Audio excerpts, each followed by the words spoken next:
All right, the next thing of my top 5 movement prep or mobility exercises for the grappler are gonna be T-spine half kneeling rotations. So everything, I want to, disclaimer, everything that I'm doing right here, we can also do laying down. I just want to make it more dynamic for you.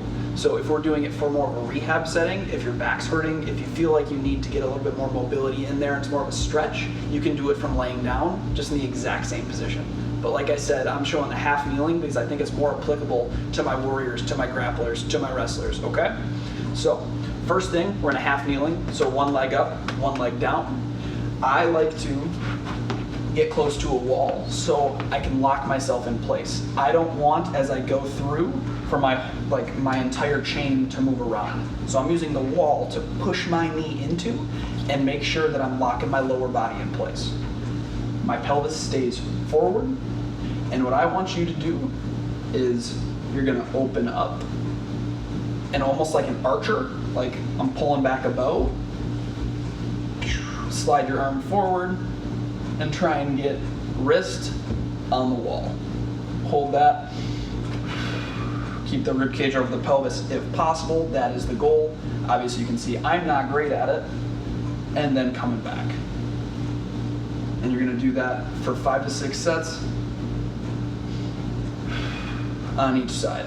The one thing that's super important that I don't think I emphasized earlier is that breath when you're at that full range of motion. So when we get here, taking a big breath in through the belly and then a big breath out, as you can see, sets my rib cage over my pelvis like I want it, and I can even add a little bit more stretch. And back. You can think about it, what I'm trying to do right here, which is super important if I'm going to grab, if I'm in guard, trying to grab a cross grip or make a frame, I'm rotating through my thoracic spine or my mid-back, which a lot of people don't have a lot of problems with, okay?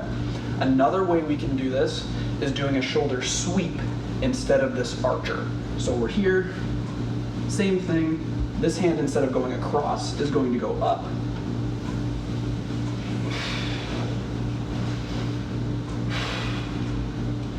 And hold. As you can see, this one's harder for maintaining ribs over pelvis. So this is gonna be that next level of mobility. So, and why that is, as my arm goes up, my thoracic spine, if it doesn't have enough mobility, wants to extend and lift into this open scissor position, or a position that doesn't have my rib cage over pelvis. So I want to try and train that.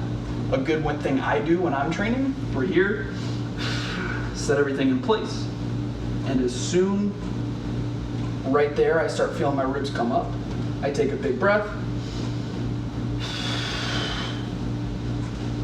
and try and hold that, and I can do that again if my ribs keep coming up. All that holds true. The last part of the T-spine mobility that I want to show you is actually almost the opposite. So we're locking our body into place by using our external rotators of the hip, or they also are abductors.